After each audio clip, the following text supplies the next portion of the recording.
किसी आदमी से मान लीजिए कभी कोई गलती हो गई, आपने उसको तो उम्र कैद की सजा दे दी। अरे भाई मर्डर गलती थोड़ी होती है, वो तो जानबूझ के किया जाता है ना। मैं उनका सपोर्ट नहीं कर रहा हूँ, मैं ये नहीं बता रहा हूँ कि उन्होंने मर्डर नहीं किया। बिजमा यादव के लिए ये कह देना कि आपके पति के हत्या आरोपियों को कोर्ट ने छोड़ा है, सरकार ने नहीं, इस चीज का क्या मतलब है? निश्चित रूप से इसमें कहीं ना कहीं ये पावर वाला गेम है। हो सकता है कि वो समझ गया है, सुधर जाएगा। एक अपराधी का जितना भी अच्छा आचरण हो जाए वो रहेगा तो अपराधी।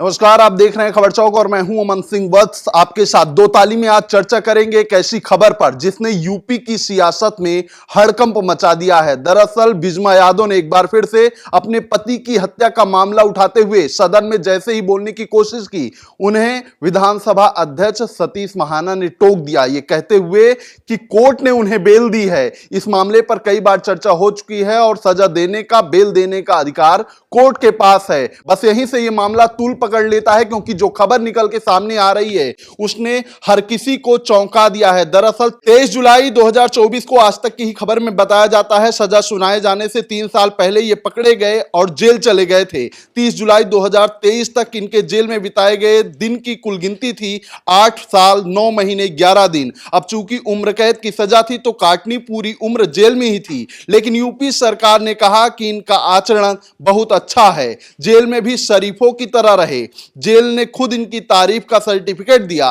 डीएम साहब ने भी रिपोर्ट दे दी, इनको जेल से आजाद करने में कोई दिक्कत नहीं है। फिर क्या था, यूपी सरकार ने रिहाई का फरमान राज्यपाल के पास भेजा। अब राज्यपाल भी क्या करते, रिहाई के फरमान पर दस्तखत कर दिया।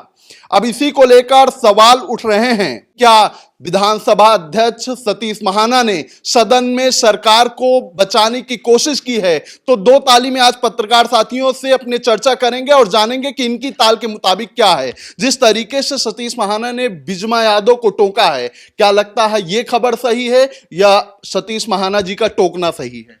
देखिए, इससे पहले एक बात कहने की जरूरत है कि सूरज उदयभान करवरिया पर आरोप लगे हत्या के। वो पूर्व विधायक थे और उनको जुलाई के महीने में 2024 में ये कह के रिहा करने की पूरी मुहिम चलाई गई कि उनका आचरण बहुत अच्छा है जेल में, यूपी सरकार की तरफ यूपी सरकार की तरफ। एक अपराधी का जितना भी अच्छा आचरण हो जाए वो रहेगा तो अपराधी। जब उसको कोर्ट ने उम्र कैद की सजा दी है तो उसके अपराधों को देखते हुए दी होगी। अब कोर्ट किसी को भी अगर सजा मिलेगी, किसी चोर को अगर आप जेल में बंद कर देंगे तो तब तो वो यही कहेगा कि भाई हम अब से चोरी नहीं करेंगे, हमें छोड़ दीजिए। तो पहली चीज ये है कि अच्छा आचरण का क्या मतलब है। अच्छे आचरण से जो हत्या के आरोप लगे थे वो तो दामन साफ नहीं हो जाएगा जो दामन पे कलंक लगा है। अच्छा आचरण का जस्टिफिकेशन ही क्या है? दूसरी चीज ये है कि अब देखिए कि उदयभान करवरिया छोड़ दिए गए हैं, उन्नाव रेप कांड के जो आरोपी हैं उनको भी अब छोड़ दिया गया है, जो सेंगर है। तो ये हो क्या रहा है? रेप का आरोपी अच्छा आचरण, रेप का आरोपी छोड़ दिया जा रहा है, हत्या का जो आरोपी है उसको अच्छा आचरण बताते हुए छोड़ दिया जा रहा है। वो भी सरकार बता रही है कि अच्छा आचरण है इनका, सरकार बता रही है। हाँ, लेकिन तब भी जो विधानसभा अध्यक्ष है सतीश महाना, वो कह रहे हैं कि ये तो आदेश जो है वो कोर्ट की तरफ से आया था। देखिए, सदन की कार्यवाही दूसरी तरीके की होती है, बाहर जो अदालत की कार्यवाही है वो दूसरी तरीके की होती है। सदन में क्या मुद्दा रखा गया है चर्चा के लिए, पहले उस पर चर्चा की जानी चाहिए।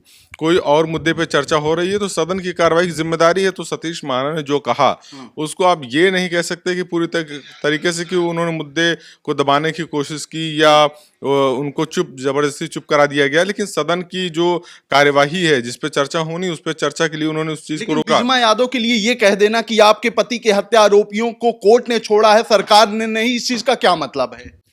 देखिए, अब अगर कोर्ट इस चीज के लिए ये कह रहा है कि हाँ हम आपको अलाउ कर रहे हैं, आपको हम रिहा कर रहे हैं, और उसके पीछे अगर सरकार भी लगी हुई हो उसके रिहा करने के पीछे, आज का तो सरकार ने दी है ना कि कोर्ट ने जताई है। कोर्ट ने तो सजा दी है ना उम्र कैद। देखिए, कोई भी आरोपी हो अगर उसके ऊपर आरोप लगा है और उसको सरकार भी बचाने की कोशिश कर रही है तो निश्चित रूप से इसमें कहीं ना कहीं ये पावर वाला गेम है कि जिसकी जितनी पहुंच, जिसकी जितनी पावर, वो उस हिसाब से छूट पालेगा। और जितने भी आरोप आरोपी हैं, और भी बहुत सारे लोग आरोपी होते हैं, फिर उस हिसाब से तो उनको भी छूट मिलनी चाहिए, उनको भी जेल से बाहर आने का। पावर के ही वजह से बिजमा यादव की आवाज दबाने की कोशिश की गई, ऐसे सवाल उठ रहे हैं।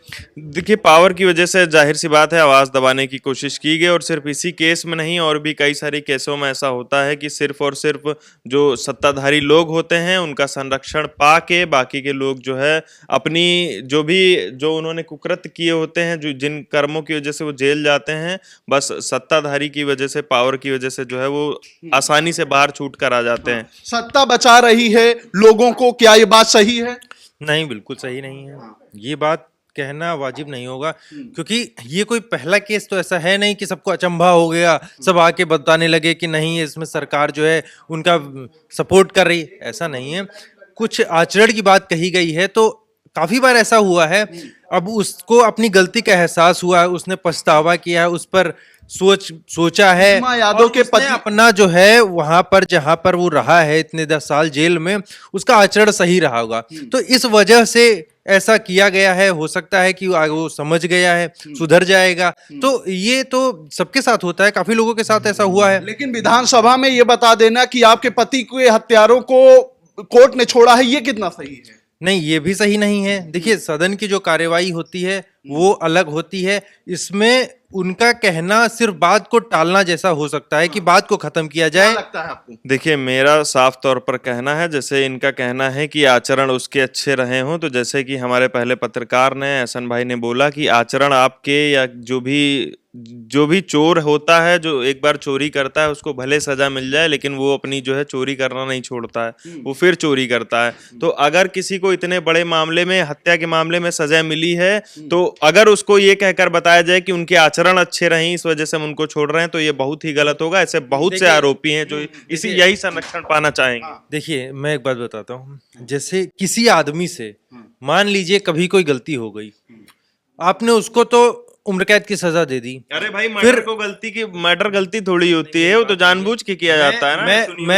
मैं उनका सपोर्ट नहीं कर रहा हूं, मैं ये नहीं बता रहा हूं कि उन्होंने मर्डर नहीं किया, मैंने ये तो नहीं कहा मर्डर नहीं किया, मर्डर किया, लेकिन उनको एहसास हुआ कि मुझसे ये बहुत बड़ा अपराध हुआ है, तो हो सकता है, अब मान लीजिए आपसे कोई जाने अनजाने में या जानबूझ के ही कोई गलती हो गई, फिर आप उसका पछतावा कर रहे हैं कि अब मुझसे ऐसा कुछ नहीं होगा, आप सुधरना चाह रहे हैं, फिर भी आपको उसकी सजा दी जाए, तो ये कहां तक सही लेकिन रहेगा? जिसका मर्डर कर दिया गया है, जिसके लोग पीड़ित हैं, जिसका परिवार पीड़ित है, अगर दूसरे को कहकर ये छोड़ दिया जाए कि इसके आचरण सही हो गए, तो जिनके ऊपर आप बीती है उनका क्या होगा? बिजमा यादव को इससे न्याय मिल जाएगा? नहीं, देखिए, अब ये न्याय फिर कहां तक सही रहेगा जब कोई आदमी इस तरह की बात कर रहा है उसको। अब ऐसा कोई नए आदमी के साथ पहली बार हुआ होता तब आप लोग विरोध करते तो समझ में आता, ये तो काफी मैं ये कहना चाह रहा हूं कि जब कोर्ट कोई सजा देता है, जो ट्रायल चलता है, जो इतने दिनों तक बहसबाजी चलती है, वो मजाक नहीं चल रहा होता है, वो यही सब देखा जाता है कि किसने अपराध जानबूझकर किया है, किसने अपराध गलती से हुआ है, और किस तरीके से उसका क्या माइंडसेट था। कोर्ट ने तो फैसला सुनाया है सजा का। हाँ, कोर्ट ने सजा फैसला सुनाया, तो इसमें वही तो मैं कह रहा हूँ कि ये पावर गेम चल रहा है ना। यहाँ पे कोर्ट ने तो सजा दी उसको, अब पावर गेम चल रहा है। तो इस तरीके हर अपराधी को तो जब किसी के ऊपर आरोप लग जाता है, कोई अपराध कर देता है, सबको बाद में लगता है यार मैंने गलत किया, तो फिर इस हिसाब से जितने भी अपराधी उत्तर प्रदेश में हैं सबको छोड़ देना चाहिए, सरकार सबके खिलाफ दया याचिका लगा दे, फिर क्यों इतने बड़े अपराधियों को एनकाउंटर करके मार दिया गया। तो ठीक है, हमारे पत्रकार साथियों की दो ताली में यही ताल है कि इस तरीके से अगर लोगों को छोड़ा जाएगा, उसके बाद इस तरीके की चर्चाएं होंगी, तो कहीं ना कहीं सवाल उठने लाजमी हो जाते हैं। फिलहाल आज की दो ताली में इतना ही। ऐसी खबरों को आपके बीच में लेकर आते रहेंगे, तब तक देखते रहिए खबर चौक। कैमरा पर्सन अभिजीत के साथ Aman Singh Vats, Lucknow. New public inter college Lucknow, admission open. For more information call 0522 282232 और 7755 089585।